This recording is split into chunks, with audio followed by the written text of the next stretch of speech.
spirituality through veganism. My name is Arjun, also known as Arjuneus online. A little about myself.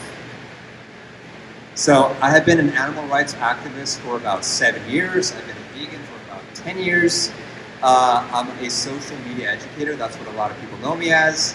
I have a bachelor's in biological sciences and cognitive psychology and a master's in psychology from USC.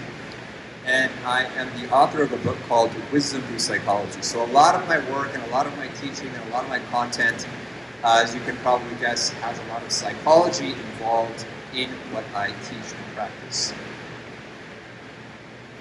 So just to kind of give the core definition of veganism, all veganism really is a philosophy and way of living which seeks to exclude, as far as possible and practical, all forms of exploitation cruelty to animals for food, clothing, or any other purpose.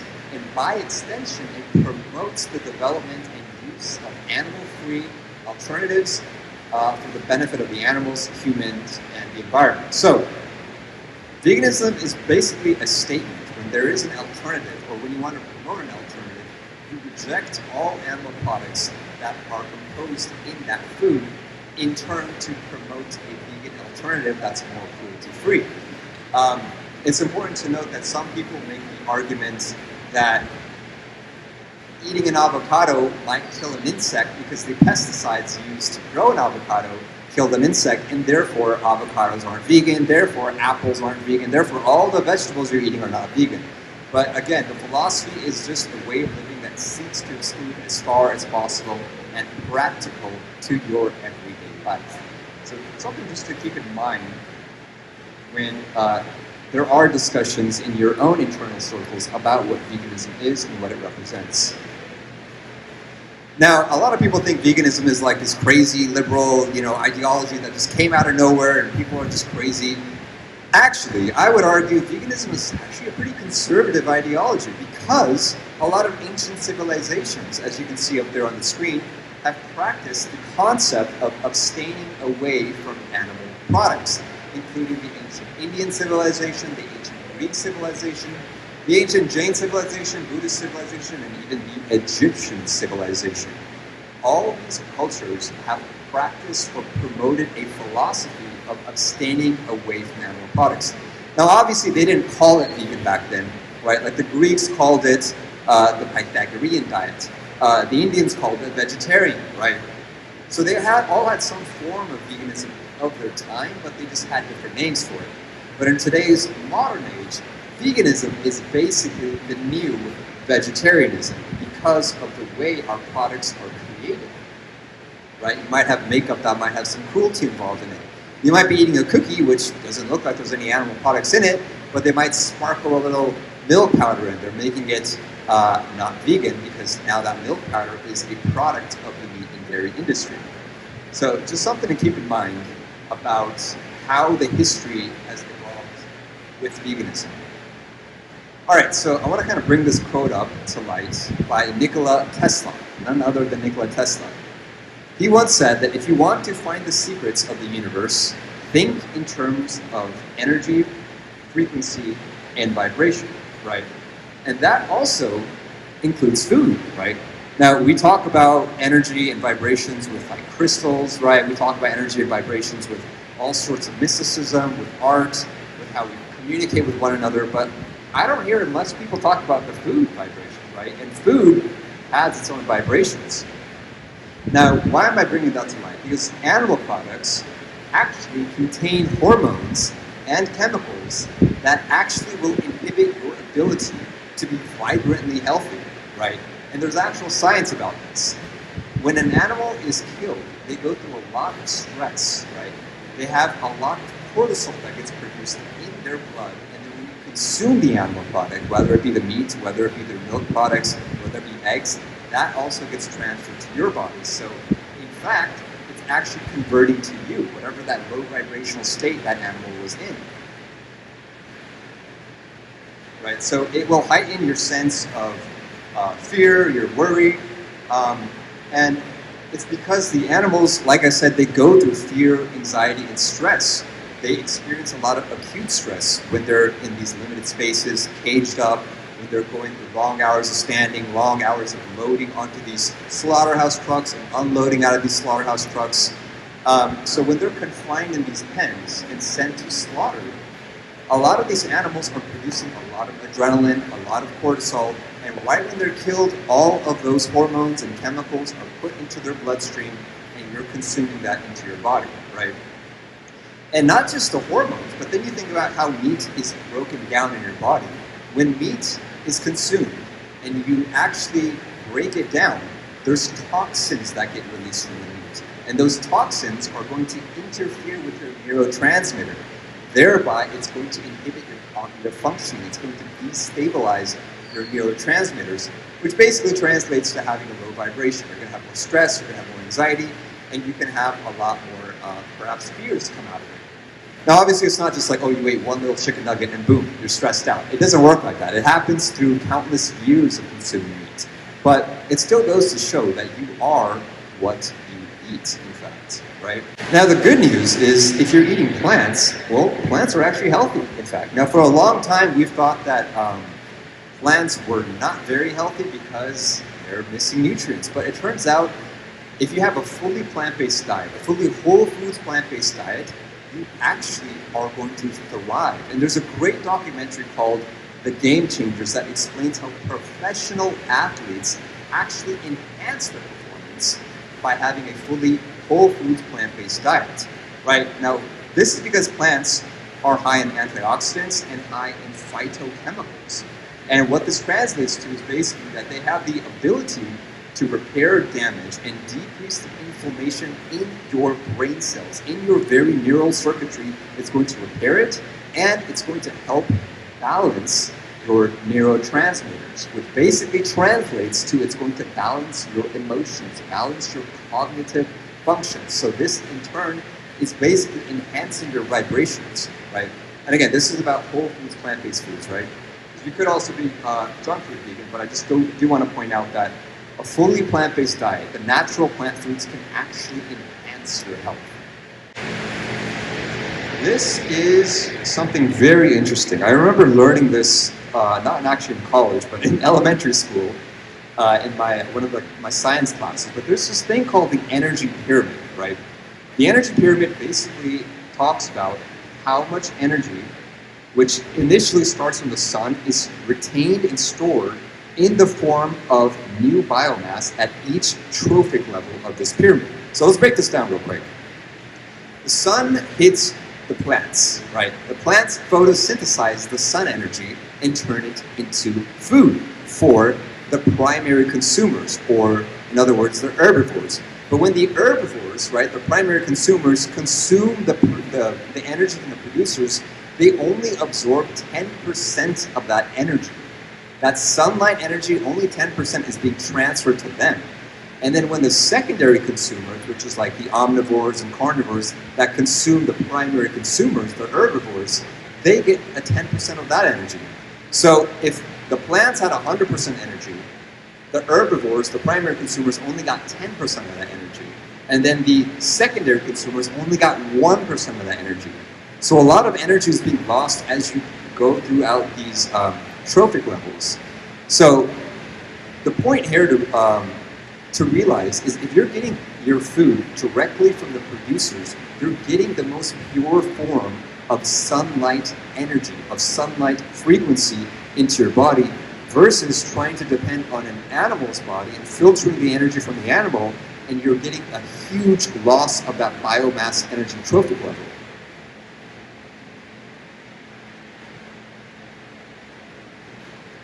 And the good news is that humans are actually 100% anatomical frugivores, which is a type of herbivores. And some people call us omnivores, right? Some people think that we are omnivores and we need to eat meat and plants. Now, technically, we are obligate omnivores, meaning that we can behave like an omnivore, meaning that we can eat like an omnivore if we needed to for survival.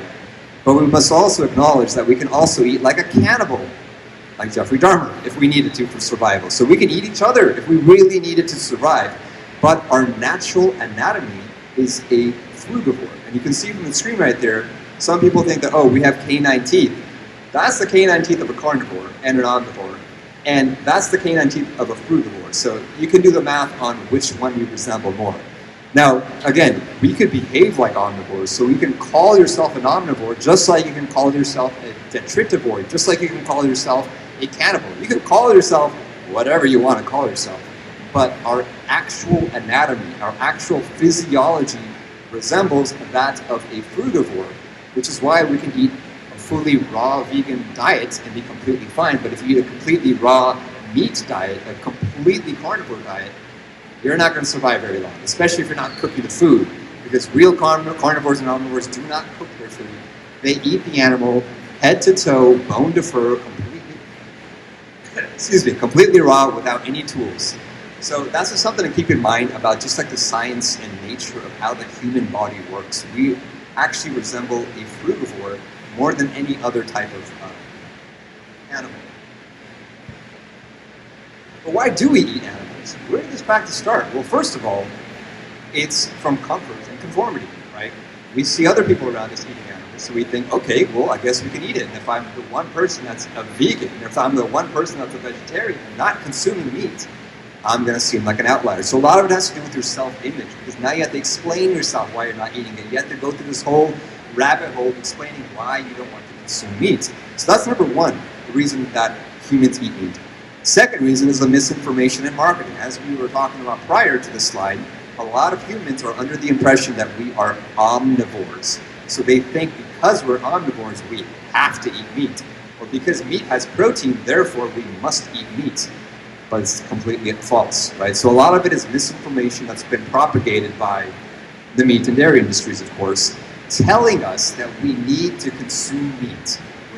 Completely false. You don't even need to consume a single drop of cow milk, right? Cow milk is for cows, obviously, and human milk is for humans. So really, you only need the milk from your mother when you're a baby, when you don't have teeth, and after that, you don't actually need a single drop of milk. But a lot of us have been misinformed to think that we need milk to build strong bones when it's completely not true. And arguably, it can make your bones weaker through the acid that forms from whey protein being broken down, right? And then the third and final, or not final, but third reason that humans eat meat is convenience, right? Because of the mass marketing of meat and dairy products, they have so much money that they profited off of this industry that they're able to conveniently present meat and dairy products right in front of your face. They will throw a KFC right down the street from you. They will throw milk powder and all the chips that you're eating because they've made it so convenient that you basically have to try really hard to find food that doesn't have the contamination of animal products. So a lot of it has to do with convenience as well. And the fourth and final reason is defense mechanisms, right? Cognitive dissonance, as some of you may know. That's a really big reason why a lot of us eat meat, because we have defense mechanisms in place protecting us from the truth, right? A lot of us will defend the so-called matrix when we're presented with facts that might distort our perception of reality. Because basically, veganism is basically telling us that our entire life has been a lie. And for some of us, it's really hard to accept that because we've been lied to from our parents, we've been lied to from our friends and family, we've been lied to from our brothers and sisters. It's hard to accept that fact. And it can really, you basically need to experience a lot of the knowledge in order to see what is false. But if you're just told straight up that, oh, okay, you're wrong, it's very easy to build a defense mechanism. So I always tell people, when you're having these conversations, it's always good to kind of come where they're coming from. Always acknowledge that they might not know what you know.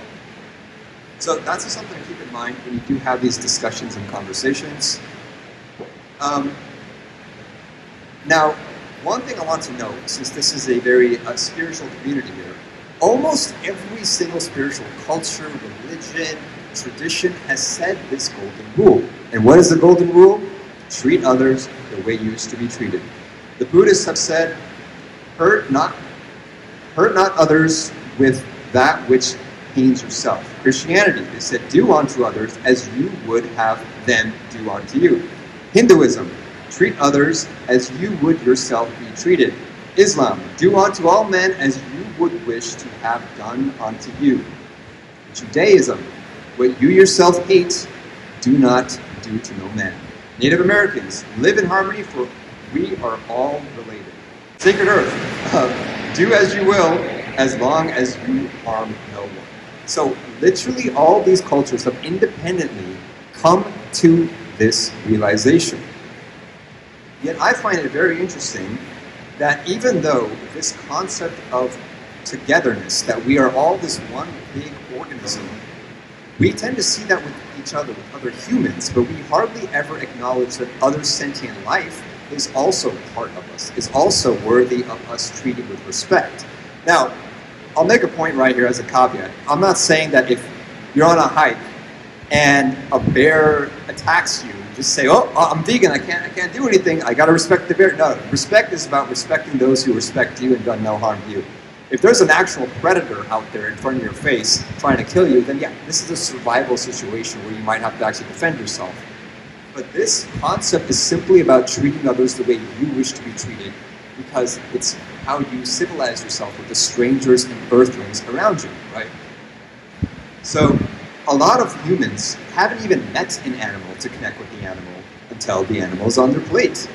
Would people still want to consume meat if they had to meet the animal before it ended up on their dinner plate? If you had to actually connect with the animal, if you had to actually see eye to eye with the animal, with the pig, chicken, cow, fish, eye to eye, play with it, have a conversation with the animal, would you still want to eat it? So, and this kind of brings me to the concept of oneness, right? This is also becoming very popular in a lot of these spiritual communities. The concept of oneness, which I'm sure all of you guys know, is that we are all one being. And that's why the golden rule has basically been formulated in so many of these religions and cultures. Because we are all one organism, because we are all reflections of each other, separated by different bodies, we ought to treat each other with respect. Right? So it's one thing to know about oneness, but it's another thing to actually experience oneness. So how do you experience oneness with animals and other insects and other creatures out there? Drugs. No, I'm just kidding. Well, one way of actually experiencing oneness is actually just communicating with an animal. Now, they might not speak English, they might not speak Spanish, but actually having a conversation with your dog or with your cat or with a squirrel or with a cow or a pig allows you to develop that awareness that, wow, this being, this living being is just like me, but it communicates through different ways, through different vocals, through different behaviorisms. And once you start to see that, once your awareness expands there, then you actually experience oneness. Because I think a lot of people can agree that we are all one, but not everyone has actually experienced what oneness is and actually put that concept into everyday action and everyday principles, in other words. So kind of formulating your principles of oneness really has to come by actually experiencing what oneness is and not just talking about it, not just knowing what oneness is. And yeah, animal communication. And that's all I have for you guys. So you can scan this QR code if you want to find me online through social medias. I also have my handles up there. Thank you guys all so much for listening, and I hope you enjoyed that.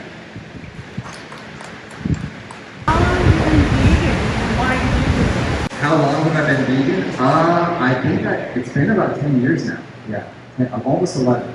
So I was vegetarian at 14, and then around 20, I transitioned to veganism. It wasn't overnight, I'll be honest. It took me about a year or two to fully transition to veganism, but the more research I did, the less I wanted to turn out. I was like, nope, I'm really going all in.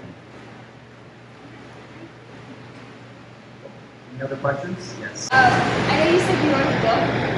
Where do you plan on going forward with your intersectionalism and psychology? Do you plan on combining that in any way?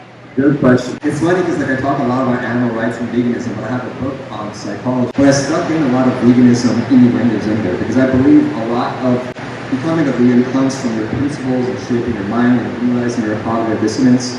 So I kind of just left it as a book about psychology, but I had a lot of self-application exercises, and Elise knows this, she's read my book.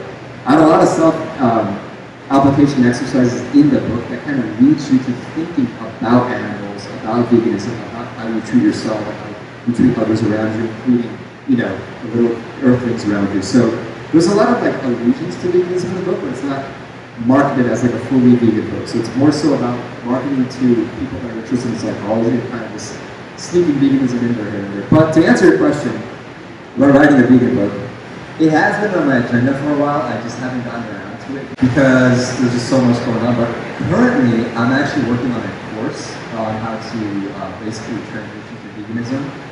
And I think after I finish that course, I'll probably have like a book kind of expanding the principles about that. But yeah, that's probably not going to be for a couple of years, but I'll eventually get there when I'm like 50 or something.